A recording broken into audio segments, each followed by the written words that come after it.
Continuons avec notre sujet qu'on a introduit le dimanche passé. Le sujet, vous le connaissez. Nous allons essayer de continuer un peu encore à ajouter quelque chose.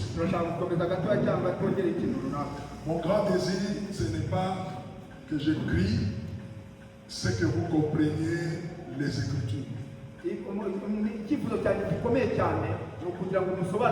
Je veux vraiment que chacun comprenne les choses.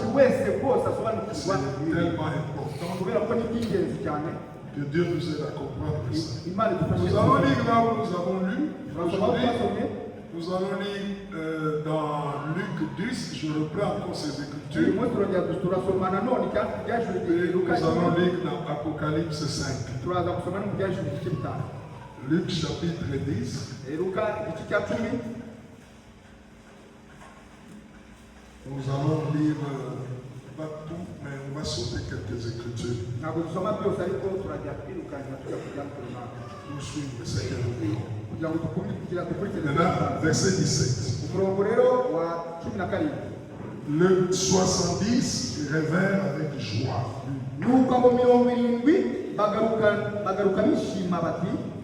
databuja abadayimoni nabo baratwumvira mu izina ryawe. Arababwira ati nabonye satani avuye mu ijuru agwa asa n'umurabyo.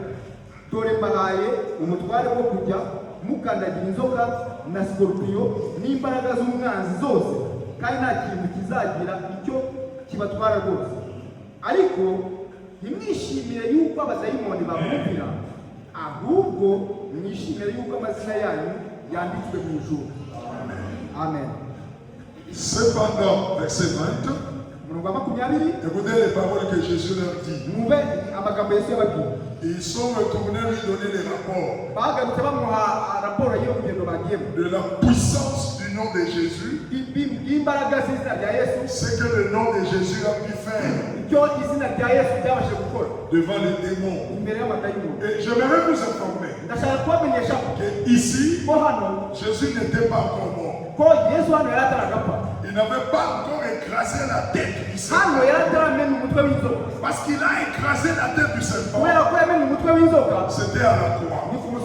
Et ça, c'est avant l'expiation. Avant que le prix ne soit payé. Avant que Satan ne soit vaincu en public. Ces noms-là travaillaient déjà. Et quand sera-t-il? Lorsque Satan sera vaincu en public, ils ont vu la puissance du nom.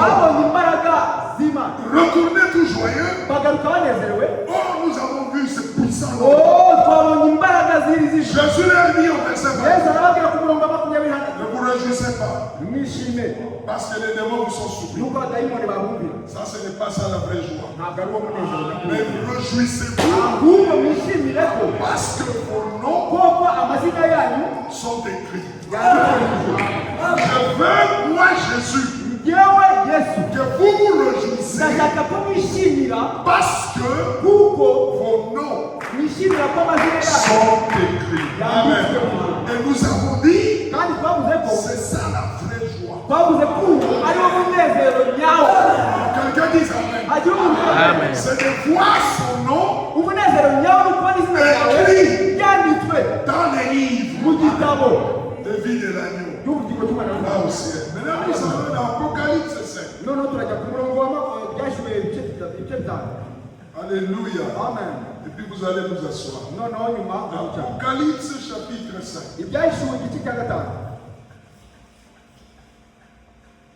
La bénédiction est pour ceux qui lisent et pour ceux qui écoutent. Amen. Verset 1er, nous allons sauter aussi les versets.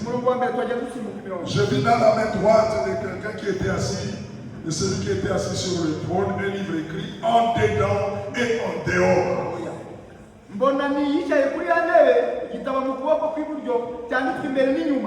Écrit en dedans et en dehors.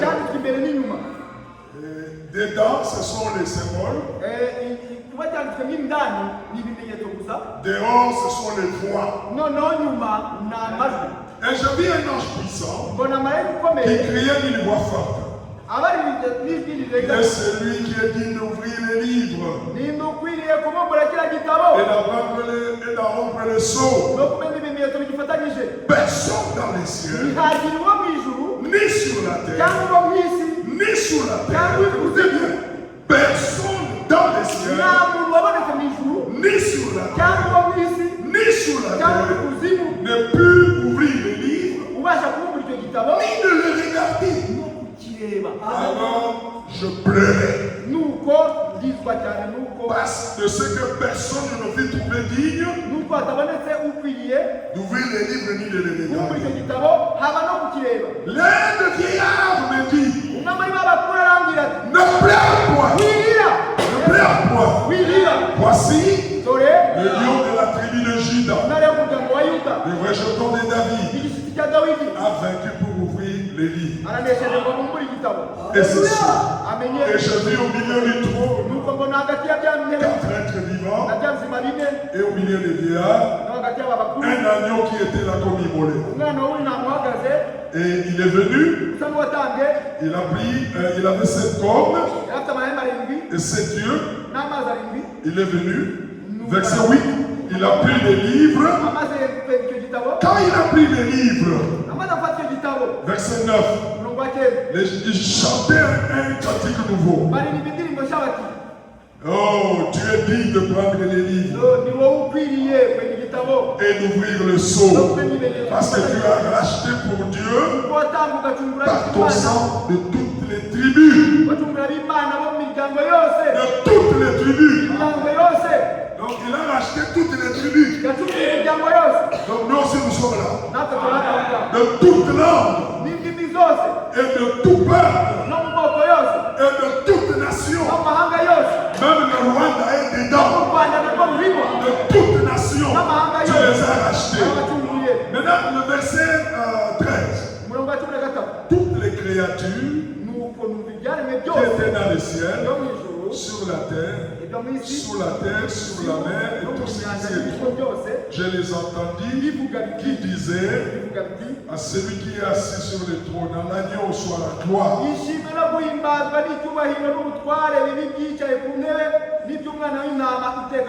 Amen. Que Dieu bénisse sa parole. Vous pouvez vous asseoir. Je veux avant que tu livres ce que je veux que nous partageons. Je veux que vous écoutiez un peu comment notre prophète a interprété la réaction des gens.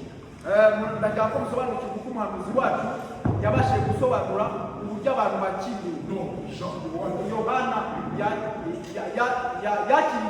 Il dit ceci dans la brèche. Dans les livres des 7 sceaux, il dit ceci. Quand l'agneau a pris les livres, je suis à la page 114.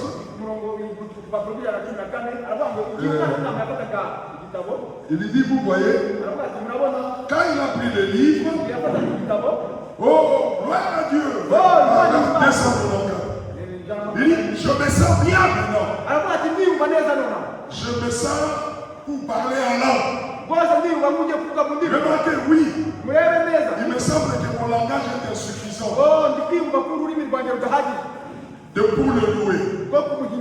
Maintenant, vous voyez, là dans le ciel, quand cet agneau a quitté le trône d'intercession, il est venu prendre le livre.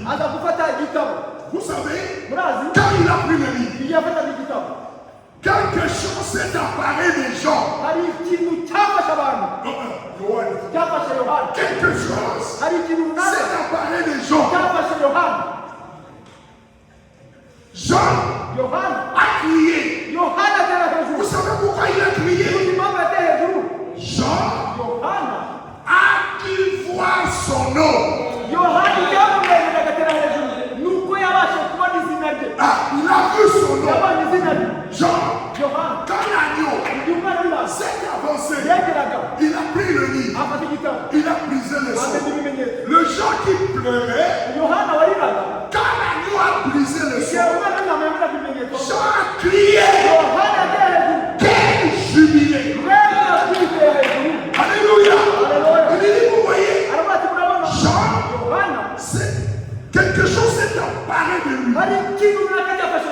Il a dû voir son nom écrit là-dedans. Quand les sons ont été brisés. Oh! Jean a dû vraiment jubiler. Dans la vie des gens, on n'a jamais vu jubiler comme ce jour-là. Qu'est-ce qu'il a fait jubiler? Parce que Jean a vu son nom. Jean, quand les livres étaient ouverts, il a vu son nom dans les livres. Et en voyant son nom, Jean a crié. Jean s'est réjoui. Jean a jubilé. Il était au ciel. Alléluia. Alors que le même Jean, quand Jésus les a envoyés chasser les démons, il s'était réjoui. Non, Jean était réjoui parce qu'il a chassé les démons. Mais quand il monte au ciel, il voit les livres. Quand les livres est ouvert, Jean voit son nom, il fait un jubilé. C'est ce que je vous ai dit l'autre fois. Dans Luc 10, c'est Jésus qui leur a parlé de nom. Mais dans Apocalypse 5, Jésus n'a rien dit à Jean. Jean lui-même a vu son nom. Est-ce que vous comprenez ça? Dans Luc 10, Jésus leur a dit, mais je sais vous, parce que vos noms sont écrits. Ils ont dit seulement Amen. Mais ils ne se sont pas réjouis comme Jésus le souhaitait. Mais l'Apocalypse 5, Jean fait un jubilé parce qu'il a vu son nom. Le vrai jubilé, ce n'est pas quand tu achètes un véhicule. Amen. C'est moi qui aime Zoom. La vraie joie, ce n'est pas quand tu achètes de nouveaux habits. La vraie joie, ce n'est pas quand tu te maries. Parce que tu peux te marier et demain, le problème arrive. Et nous allons voir les noms ce soir qui avait eu la vraie joie. Alléluia! La vraie joie, ce n'est pas parce qu'on t'a donné un crédit en bas. Non! Demain, tu risques de manquer le boulot et ne pas avoir le moyen de rembourser. La vraie joie, ce n'est pas parce qu'on t'a élevé en promotion. Ça, ce sont des joies passagères. Oh, alléluia! Mais la Bible dit, soyez toujours joyeux. Et nous voulons voir qu'est-ce qui produit cette joie de toujours. Jean a vu son nom. Chacun voit son nom. Laissez-moi terminer et puis nous commençons. Il dit, vous voyez, vous parlez de moments de joie. Un moment glorieux. C'est quand l'agneau est venu. Et il a ouvert le livre. Les mystères ont été révélés. Vous posez la question. Est-ce que mon nom y est? Branham dit, je ne sais pas. Je l'espère. Mais si ton nom y est dans ce livre-là, c'est que le nom a été écrit avant la fondation.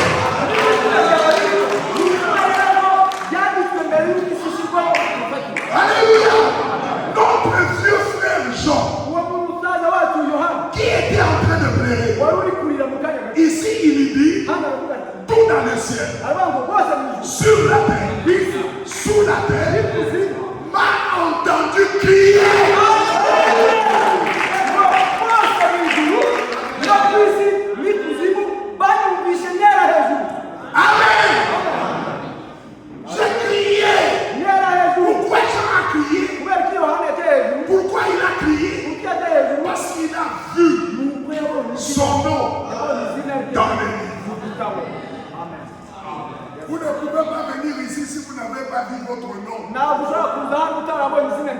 vivons dans l'âge où on appelle le nom.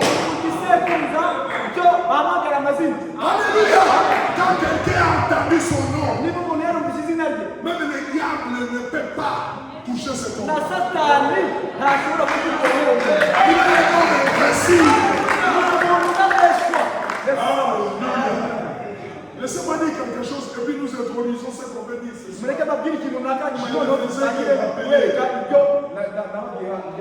le faisais que rappeler. Maintenant nous voulons entrer dans notre sujet de ce soir. Soyez toujours joyeux. Réjouissez-vous parce que vos noms sont écrits. Pourquoi vous devez vous réjouir? Parce que vos noms sont écrits. Et celui dont le nom est écrit, il doit être toujours joyeux. La joie est une force. Vous ne devez pas perdre votre joie. Que rien ne vous apporte.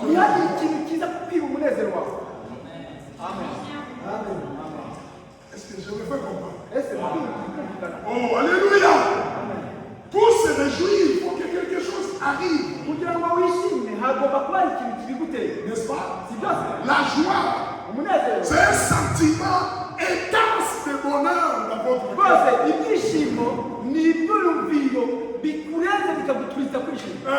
Tu es plein de bonheur dans le cœur. Quand tu marches, le gens te voient et ils disent ça c'est un type toujours joyeux. Quelqu'un qui a la joie, la vraie joie, il n'est pas perturbé par les choses de l'extérieur.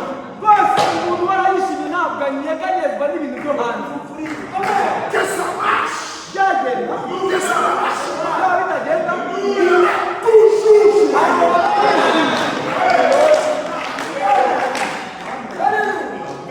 Ne laissez pas quelqu'un vous enlever la joie. Ne laissez pas une situation vous enlever la joie. Ce qui arrive est passager. Mais la joie est éternelle.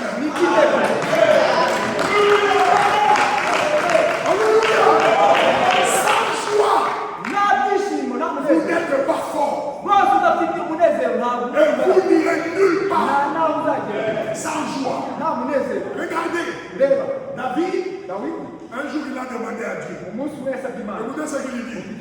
Quand il a commis le péché avec Bathsheba, il dit, oh Dieu, il a pleuré dans sa chanson. Il a dit, oh mon Seigneur, retourne-moi la joie de ma vie. Je peux tout perdre, mais que je ne perde pas.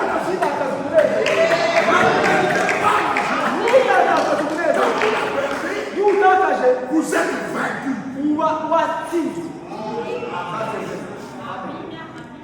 Est-ce que vous me suivez? C'est ce que nous devons dire à nos croyants. Nous sommes dans l'âge où nous devons connaître notre position. Ne perdez pas votre joie. Ne laissez pas quelqu'un vous ravir la joie. C'est un fruit de l'esprit. Amen. C'est un fruit de l'esprit. Là où il y a la joie, il y a la liberté. Là où il y a la joie, il y a la guérison. Toutes choses sont possibles. Alléluia. C'est pourquoi Néhémie avait dit la joie du Seigneur. Jérémie 8:10. La joie du Seigneur est ma force.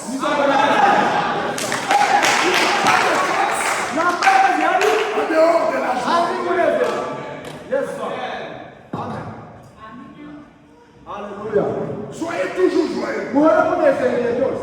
Un homme joyeux est grand. Un homme joyeux est un mystique. Un homme joyeux a la puissance en lui d'opérer beaucoup de miracles. La joie est une force. Alléluia. La joie est un remède. Ne vis jamais un seul moment sans la joie.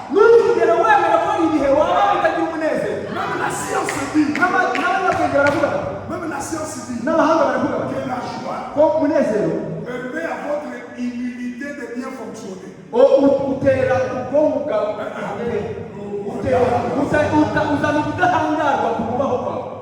Ça fonctionne bien. L'immunité de ton corps fonctionne bien. Alléluia. Vous voyez? Soyez toujours joyeux. Ne laissez rien vous emporter la joie. Amen. Maintenant ce soir, je veux que nous voyons un homme. Amen. Amen. Que tous vous connaissez. Son nom est Job.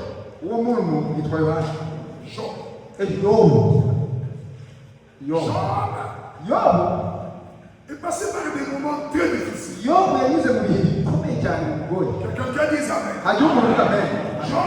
Job était un homme très riche. Très riche. Un homme qui avait tout ce que nous cherchons. Les bons enfants, les biens matériels, les serviteurs. Job avait tout. Et Job, quand il se promenait, tout le monde l'a vié. Regardez ce monsieur. Ce monsieur, c'est un monsieur qui a réussi la vie. Job avait une femme qui l'aimait beaucoup. Et il avait des enfants. Et ces enfants se voyaient déjà héritiers de tous les biens de leur vie. Et Job craignait Dieu. Job aimait Dieu. Maintenant, un jour, Job se promenait. Dieu et Satan ont eu une conversation. Dieu dit à Satan, tu as vu mon serviteur Job? Satan répond à Dieu. Tu appelles ton serviteur parce qu'il a des biens. Mais si je lui ravis ça, il va te maudire. Alléluia. Est-ce que vous me suivez? Il va te maudire. Et il ne peut pas utiliser ça. Il va te maudire et il ne te servira pas. Maintenant, Dieu dit à Satan, allez, vas-y, fais-le, on va voir. Satan est venu, il a touché Job. Il a touché ses biens. Suivez-moi bien. Dans la vie, il n'y a pas un homme qui a souffert comme Job. Et quand on parle de souffrance, dans la Bible, on se réfère à Job. Qui perd les biens, qui perd les serviteurs, et qui perd les enfants. Et les enfants meurent. Tout ce qu'il avait de bien dans la vie est parti. Alléluia. Mais Job, malgré ça, vous êtes avec moi, il est resté toujours confiant en Dieu. Regardez ce qui va se passer. Quand Job perd les biens, perd les enfants, Satan ne s'arrête pas là. Il frappe aussi son corps. Il perd aussi la santé. En perdant la santé, Job a eu la première épreuve. Sa femme qui devait les soutenir, sa femme lui dit, continue à aimer Dieu. Maudis-le et meurs. Job dit, pourquoi tu parles de comme une femme? Dieu nous a donné, Dieu a répondu.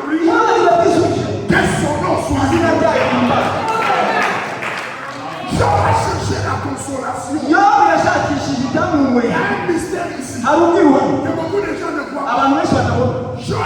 Job, dans la souffrance, a perdu la joie. Il était là. Quand il est dans la souffrance, il cherche la consolation. Chez sa femme, il n'a pas réussi. Mais la Job avait des amis. Les amis aussi sont venus. Ils sont venus dire à Job, quoi? Si tu es frappé, c'est parce que tu as commis le péché en cachette.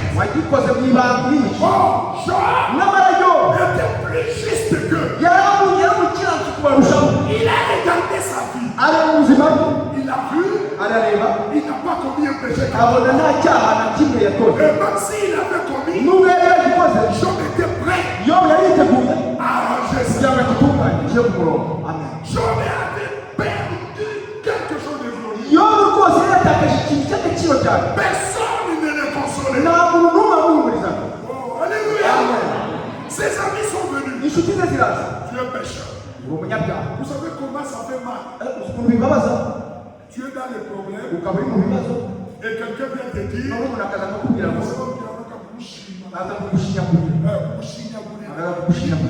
si ce problème est c'est parce que tu ne fais pas ça. Alors c'est là fait mal à Job. Je dis mais je regarde ma vie, il n'y a rien qui me Job a regardé le soleil. Job a cherché la consolation dans la nature. Job a cherché la joie. Qui lui donnera la joie? Parce que la joie était partie. Sa femme ne lui a pas donné ça. Ses amis l'ont condamné. Regardez la nature. La nature, c'est la nature. Pendant que Job s'est posé la question, la Bible dit Dieu lui-même est venu. Alléluia. Et ici, je veux que vous suiviez. Dieu, pour redonner la joie à Job. Alléluia. Quand il vient pour redonner la joie, il ne commence pas par vous donner le bien.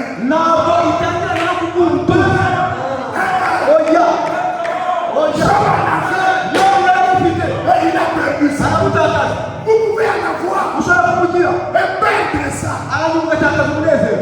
Ne mettez pas dans le bien qui vient. Non, ne mettez pas votre cœur dans le bien qui vient. Demain tu peux perdre ça. On a vu des gens riches se réveiller pauvres. Parce qu'un accident est arrivé. Ils ont tout perdu.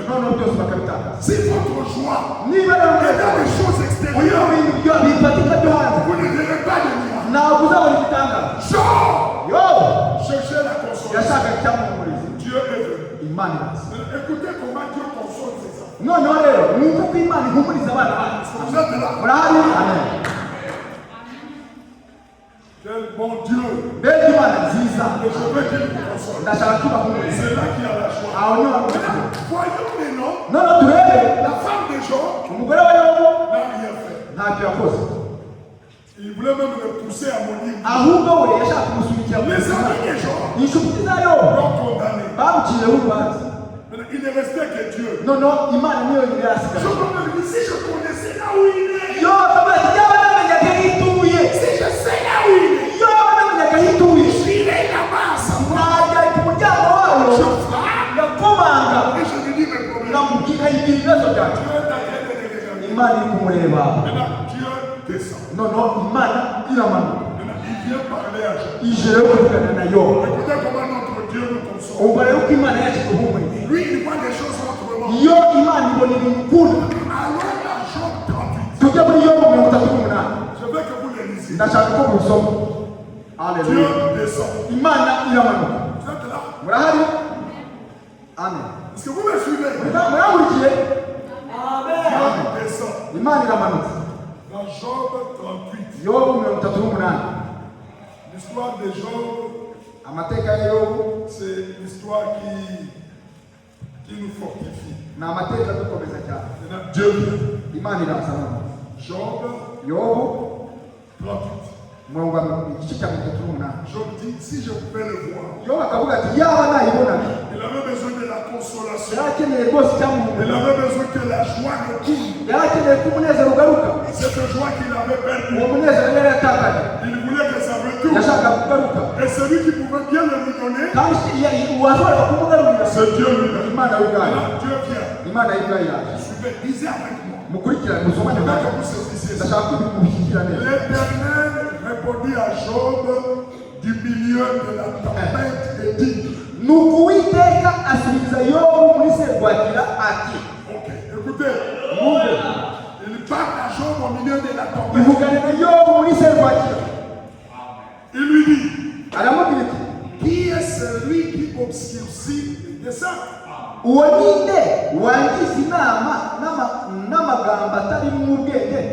Maintenant, Job, quand tu commences à perdre la joie, c'est terrain maintenant. Verset 2. Toi. Non,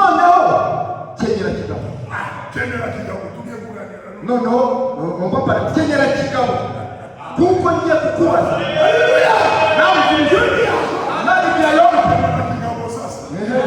qu'il y a beaucoup parce que je vois que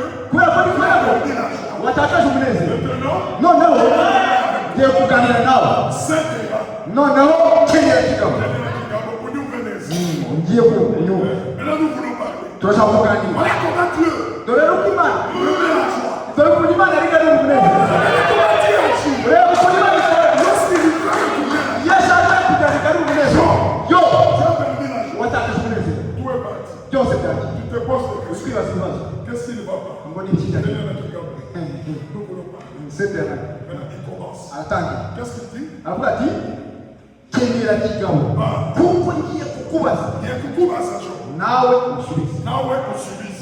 Si tu arrives à me répondre,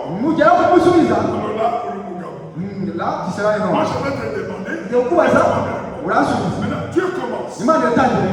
Allez-y. Igihe nashinga ifatiro sisi wari he haleluya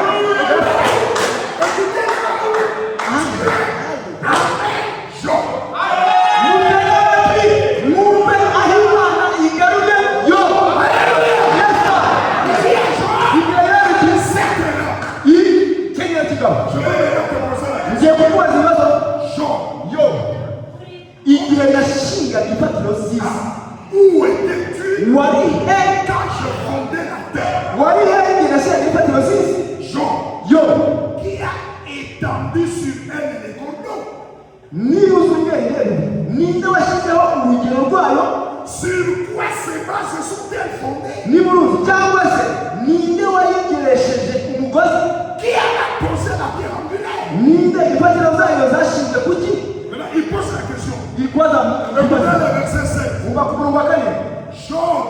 Job, où étais-tu quand les étoiles du matin éclataient en chant d'allégresse et que le Fils de Dieu poussait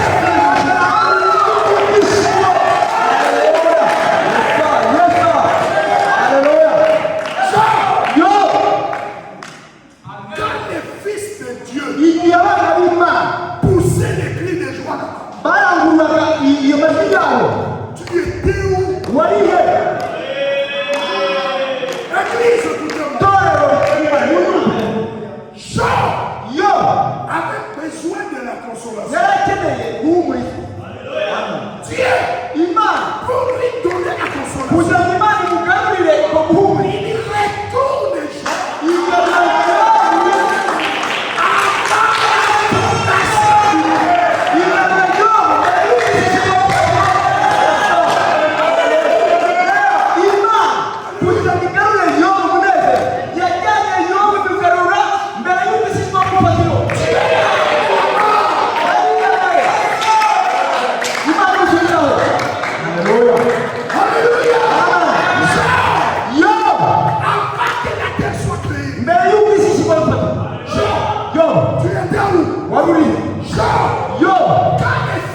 de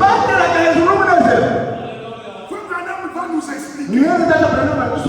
Ces fils de Dieu qui poussaient les cris des gens. C'était quand?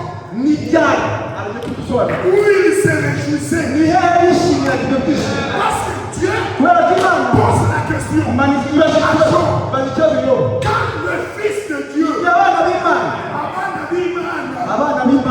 poussait les cris des gens.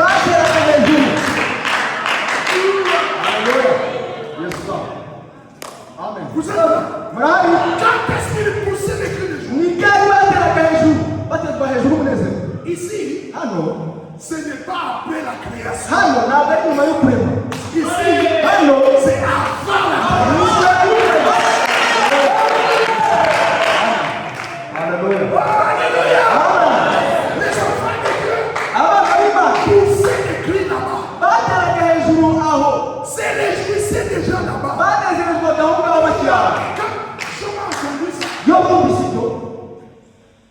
Quand je m'ai entendu ça, quand Dieu l'a ramené avant la fondation, suivez maintenant le chapitre qui suit. Ce que Job va dire. Je ne sais pas si vous êtes là. Suivez maintenant ce que Job va dire. Avant que je parle de vous les enfants de Dieu. Job, au chapitre suivant. Alléluia. Amen.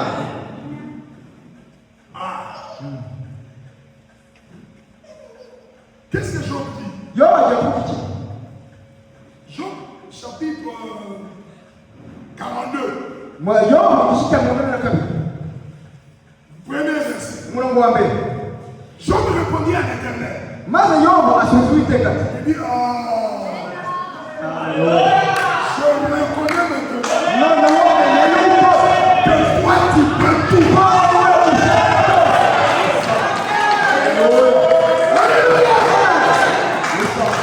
La consolation de Job est venue quand Dieu lui a rappelé que Job doit te pousser les cris de Job avant la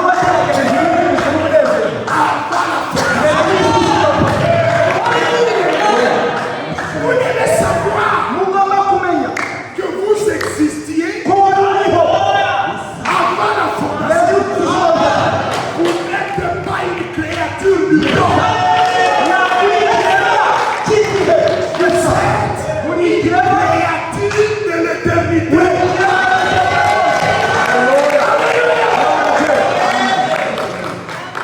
Béni soit le nom du Seigneur. Avant qu'il y ait le soleil, avant qu'il y ait la nuit, avant qu'il y ait le péché, vous existiez. Vous étiez en Dieu.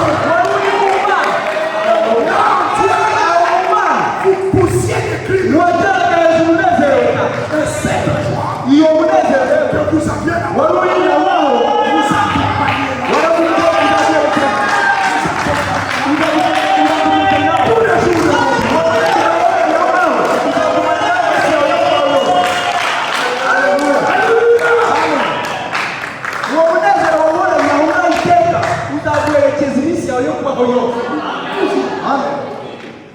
parce que vous poussez les cris de joie. De joie.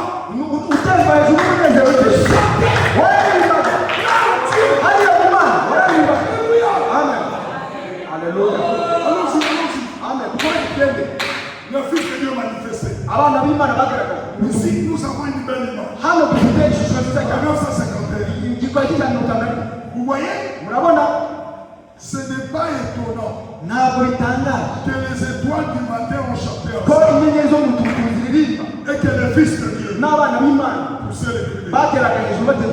Quand il poussait les cris de joie, c'est lorsque là-bas, avant la fondation du monde, Dieu leur a dévoilé leur nom dans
le sort. C'est quand Dieu l'a ramené. Nidima na mukarura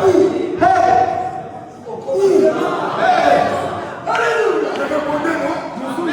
Dieu l'a ramené où? Vous n'étiez pas malade.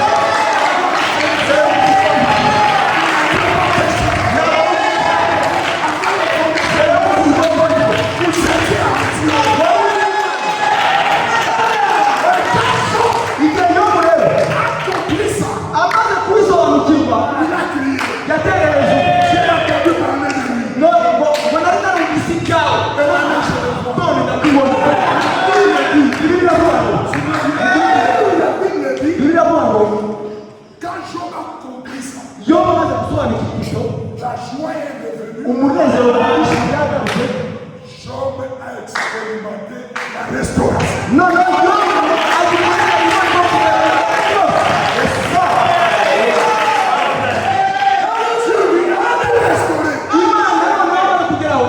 Au double de ce qu'il a fait. Pourquoi? Parce qu'il a compris. Il a compris. Il poussait les cris là. Vous aussi. Le Fils de Dieu dont on parle ici. Ce n'est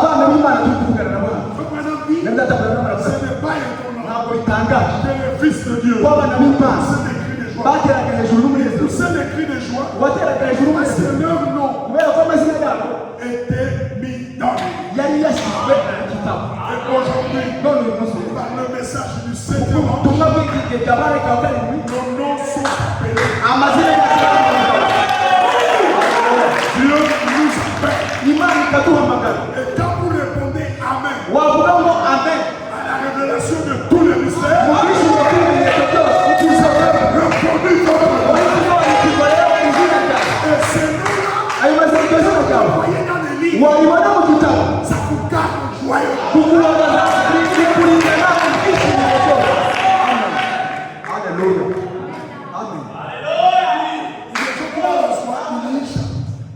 Le temps de se faire souci est fini. Bizito kibabaza no kubabara byararangiye. Byarashitse. Byagize Ça fait mal. biramaze cyane. Les gens se conduisent Abantu kitwara comme si Dieu ne le connaissait pas. n'Imana itakibaza. Donc Job a dit, Yo byavuze je sais que tu connais toutes choses. zikuzi byose. Quand vous reconnaissez votre nom, Iyo usobanukirwa dans le livre, n'igitabo. c'est là que dit, Ukabisobanura. Mwumve bisobanura. je veux que ça pénètre Ndashaka ko byinjira neza. la Yumenye. sémence du serpent. Ubutumwa bwitwa ngo urubyaro rw'inzoka. Paragraphe, premier paragraphe. Paragrafu ya mbere. Il dit, vous voyez, Aravuga ati murabona nous étions en communion avec Dieu twari turi mu busabane n'Imana mu Mana. avant la fondation du monde. Yuko kwisi ishyirwaho n'umuriro. Alors que les étoiles chantaient Mu gihe inyenyeri zaririmbaga et que le Fils de Dieu poussait des cris de n'abana joie. b'Imana bagatera hejuru bateza n'umunezero. Il y a très longtemps, Hashize igihe kinini cyane. avant la fondation du monde, c'est à ce moment-là N'icyo gihe que l'agneau aho ni umwana w'intama était yari apfuye yapfuye il lui mettait le nom none agashyira amazina et nous avons vu nos noms là-bas none babonye amazina yacu yo et nous avons poussé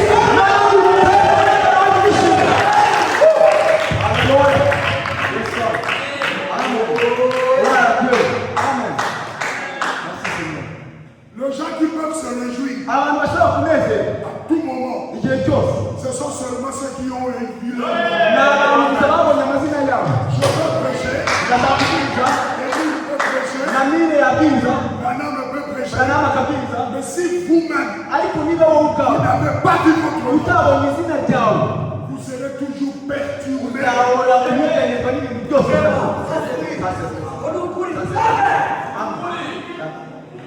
Un petit problème vient Akabazo gatoka kaza perturber. ugahita unyeganyezwa. Quelqu'un t'injurie, Umuntu akagutuka perturbé. ugahita unyeganyezwa. Pourquoi tu es perturbé? Kubera iki se unyeganyezwa n'iki? Dieu savait Imana yari ibizi. que cet homme-là t'injurie. Imana yari izi ko uwo muntu Que quelqu'un dit ça. Le château des noms était pris là-bas. Tout ce qui leur arrive, comme tout pour leur vie.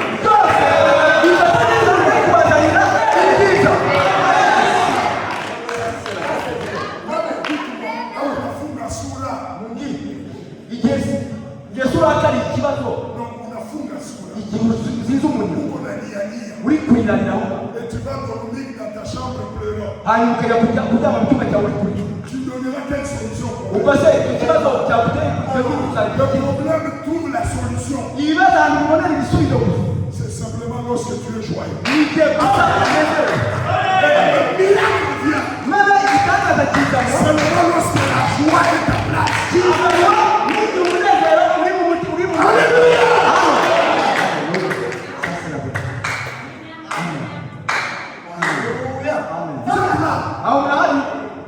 Soyez toujours joyeux. Moi j'ai refusé que quelqu'un perturbe ma joie.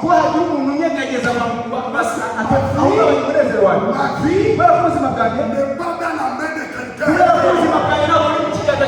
Ma vie est dans la main de celui qui a écrit mon nom dans le livre.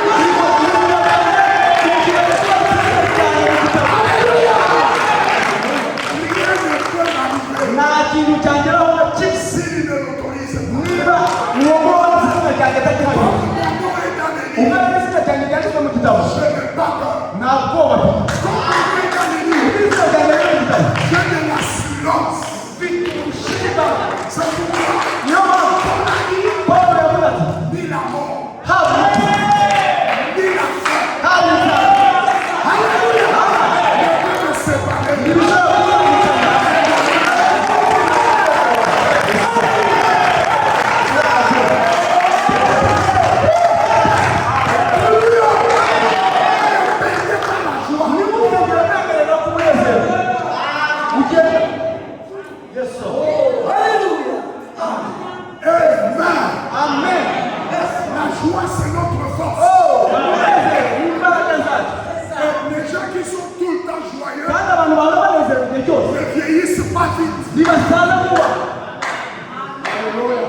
Alléluia. Continue. Ces gens-là qui étaient avant la fondation du monde, quand ils sont sur la terre, ils reconnaissent que ce sont des êtres éternels. Ils vivaient avant le temps. Je vous dis la vérité. Aucune situation ne peut le perturber. Parce qu'ils savent que Dieu prend le contrôle de tout.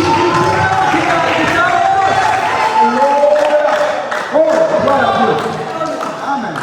Quelqu'un qui a mis son nom avant la fondation, il ne peut pas aller se pendre. Non. Il ne peut pas se suicider. Amen.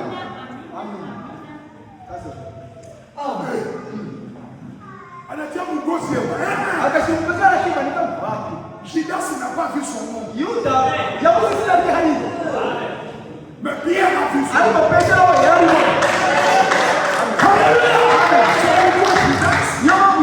Ne te laissez pas. Quelqu'un qui a vu son nom.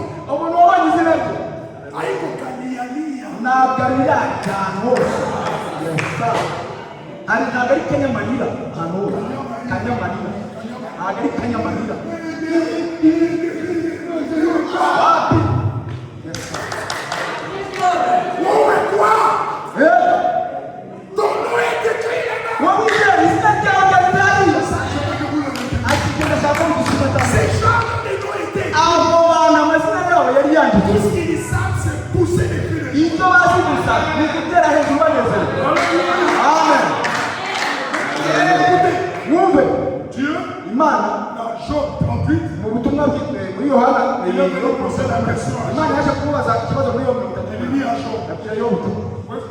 Où est-ce que tu étais quand les enfants poussaient les cris de joie? Oh! Amen. Dieu est infini. S'il est infini, c'est qu'il connaît tout. Même quand il bouge son œil, Dieu connaît ça. Et si Dieu connaît toutes choses, comment Dieu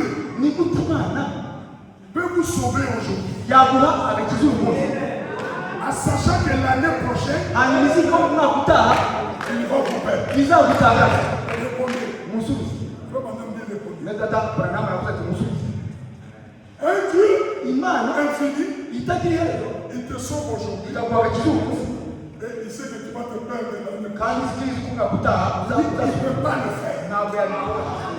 Ces gens-là, dont les noms sont écrits dans les livres, ils sont toujours joyeux. Alléluia. Donnez-moi un amen. Oh, amen. C'est ce que je dis. Il n'y a pas autre chose qui nous donne la joie. Regardez ce qui fait la joie. La joie, nous le trouvons pas parce que nous avons eu l'argent. La joie, nous la trouvons parce que nous savons que Dieu me connaît. Et il me connaît pas maintenant. Nous ne sommes pas sauvés aujourd'hui. Je ne suis pas sauvé aujourd'hui. J'ai déjà été sauvé.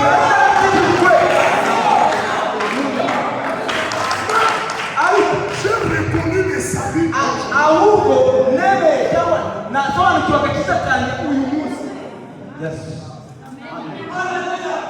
Oh, alléluia. Les gens qui connaissent ça,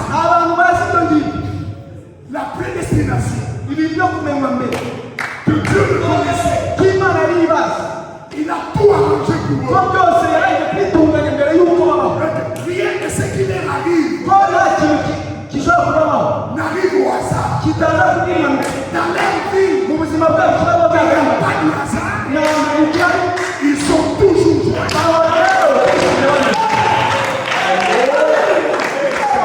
Dis-moi ça. Amen. Même si ces garçons-là te refusent, toi tu espérais beaucoup en lui. La fille.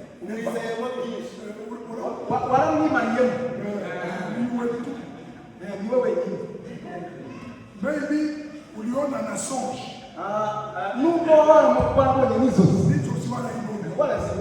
Et puis ça parle le contraire. Toi tu ne peux pas perdre la joie. Si vous êtes amen. Même à temps où on est dans le l'enfant est comme ça. Toi tu ne perds pas la joie. C'est comme si on a voulu puiser les deux.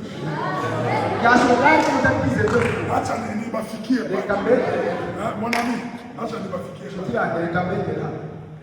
vous ne pouvez pas perdre la joie. Parce que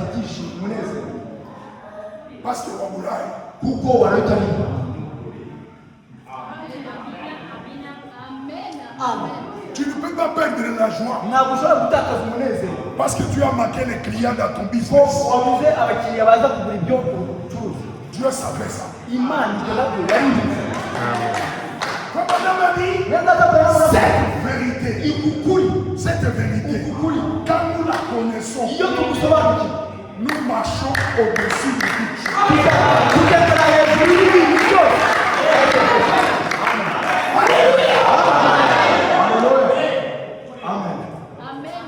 Nous allons terminer avec une écriture.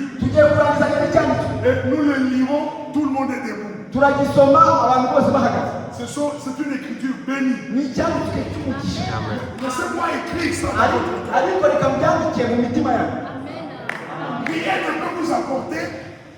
Le manque de joie, hakuna. Mniambie moya. Nta kintu cyagutwara umunezero. Ngo papa wanjye nakundaga cyane alikufa. Ngo papa nakundaga cyane mu bantu. Wowe urwana yo amasiku ataishi. Wowe se wabuze imyaka zako. Parce que c'est toi qui lui as donné le souffle. Ese ni wowe wamuhaye umwuka. Quoi? Dis-moi. Je veux que vous puissiez me dire. Qui va se moya. Qui peut faire que vous perdiez la joie. Neza, c'est il y a ta cachou. Bishi mokara ki.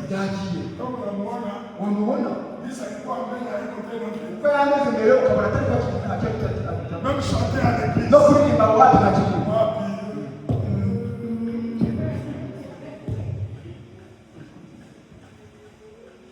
L'église est pleine de gens comme ça. Les gens qui n'ont pas vu leur nom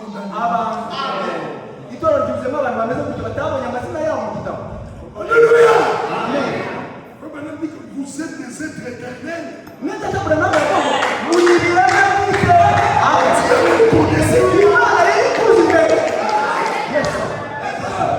Tous les combats qui m'arrivent, Dieu le connaissait. Et il savait comment je m'en sortir. Quelqu'un dit ça. Ma pensée est comprise. Vous avez compris.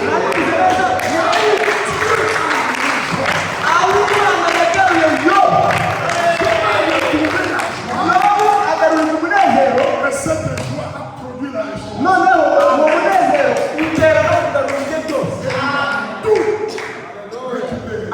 agarurirwa byose byari yatakaje ko nyambaye matungo n'abana yesu. Amen. Maintenant Jésus, non Yesu quand il était sur la terre, non igihe yari ku isi rero levez-vous, muhaguruke glorieux ça. turashaka kuvuga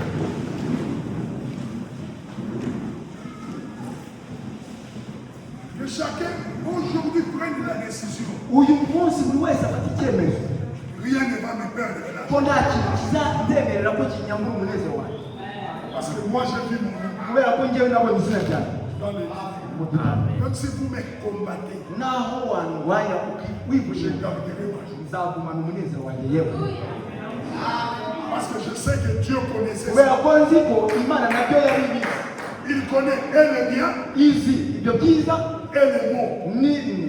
Pas le bien seulement. ntabwo ari byiza gusa yari izi. Il ne m'a pas promis seulement le bien. ntabwo yasezeranije ibyiza gusa. Même les mots. n'imibabaro. Il connaît ça. yari ibizi. Et il me conduira à travers. kandi izayobora ku buryo bisohoka. Lisons un peu Jean 17. noneho dusome Yohana 17. Haleluya. Yohana igice cya 17. C'est Jésus ici. Yano ni Yesu kabisa. Alléluia. Haleluya. So. Jean 17. Yohana 17. Après avoir premier verset, umurongo wa mbere Jésus prie. nyuma yo kuvuga ibyo Yesu ayobora amaso arasenga areba hejuru. Il leva les yeux vers le ciel. ayobora amaso areba mu ijuru. Il dit Père, ati data, l'heure est venue. igihe kirasohoye. Glorifie ton fils, ubahiriza umwana wawe afin que ton fils te glorifie. umwana wawe akubahishe. Selon que tu lui as donné le pouvoir sur toute chair, nk'uko wamuhaye ubutware ku bantu bose, afin qu'il accorde la vie à tout ce que tu lui as donné. kugira ngo abo wamuhaye bose abahe ubugingo buhoraho. Oh, la vie éternelle, nyamara ubu ni bwo bugingo ceux buhoraho. qui te connaissent, toi le seul vrai Dieu, ko bakumenya ko ari wowe Mana y'ukuri yonyine, et celui que tu as envoyé, Jésus-Christ. bakamenya n'uwo watumye ari we Yesu Kristo. Écoutez, mwumve Jésus qui parle ici. Yesu hano y'urukundo. Verset 5. umurongo wa gatanu. Père, data nanone glorifie-moi imbere yawe unyubahishe auprès de toi-même de la gloire que j'avais avant la fondation du monde. Yes. data imbere yawe unyubahishe cya cyubahiro nahoramye ndi kumwe nawe isi itararemwa. data L'heure est venue. isaha irageze. Glorifie-moi cya cyubahiro de la gloire cya cyubahiro que j'avais nahoramye quand ryari avant la fondation.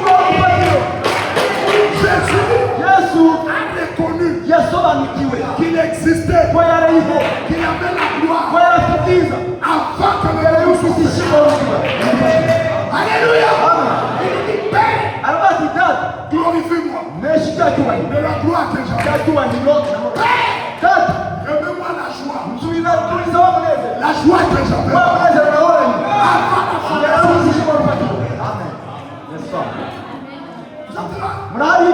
Ça c'est Jésus. Il reconnaît qu'il était avant la fondation.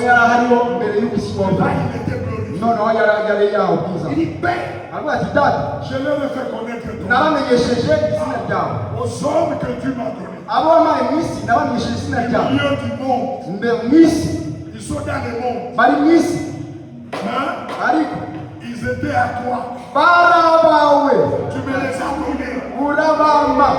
Oh, sanctifie-les par ta parole. Ta parole est la vérité. Tu m'as envoyé dans le monde. Je les ai aussi envoyés dans le monde. Et je me sanctifie moi-même. Verset 20. Ce n'est pas pour moi seulement que je prie, mais pour ceux qui croiront par leur afin qu'ils soient un. Verset 22. Père, je leur ai donné la gloire que tu m'as donnée afin qu'ils soient un. Moi en moi, afin qu'ils soient parfaitement un. Que le monde connaisse que tu m'as envoyé et que tu les as aimés comme tu m'as aimé. Alléluia. Écoutez le verset 24. Je veux que là où je suis, que ce que tu m'as donné soit avec moi. Et qu'ils voient ma gloire. La gloire que tu m'as donnée, parce que tu me l'as donnée. Tu m'as aimé avant la fondation du monde. Le monde ne t'a pas connu, mais moi je t'ai connu. Et ceux-ci ont connu que tu m'as envoyé. Donne-leur la gloire. Quelle gloire? La gloire qu'ils avaient avant la fondation.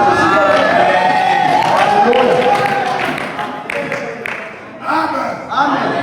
Souvent nous ne savons pas prier. Voilà comment Jésus a prié. Jésus a dit, donne-moi la gloire que j'avais avant la fondation. Donne-moi ce que j'avais avant la fondation du monde. Vous êtes des êtres qui existaient avant la fondation du monde. Rien qui t'appelait ne peut vous arrêter. Même pas la mort. Rien ne peut vous arrêter. La joie que vous avez avant la fondation. Nous voulons dire à Dieu, je veux la joie que j'avais quand j'ai eu le diplôme.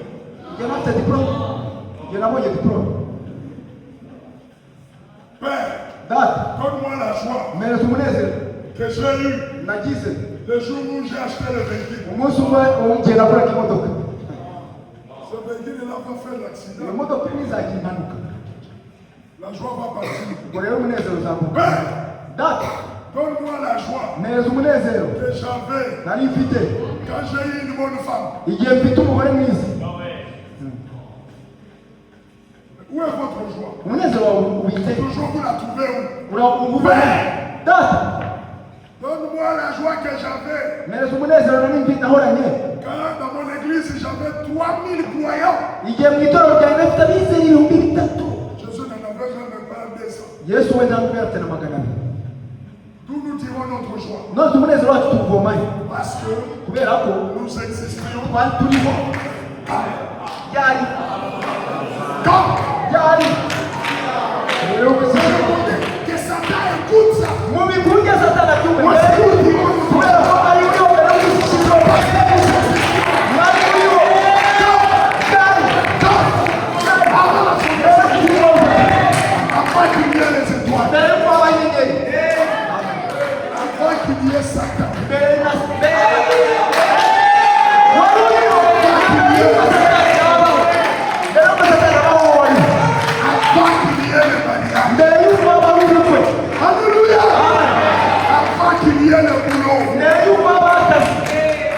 qu'il y ait l'argent. Tu existais. Encore tu existais. Alors, qui paie. Glorifie-moi. Et la gloire que j'avais.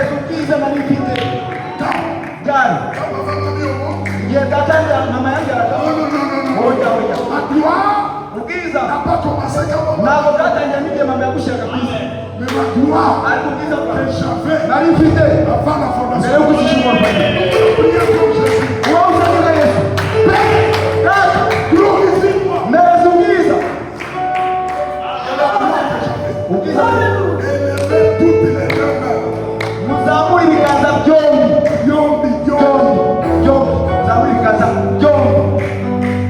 Ne quittez pas ici. Si tu ne réclames pas la joie que tu as. C'est une situation. Tu commences à te ravir la joie.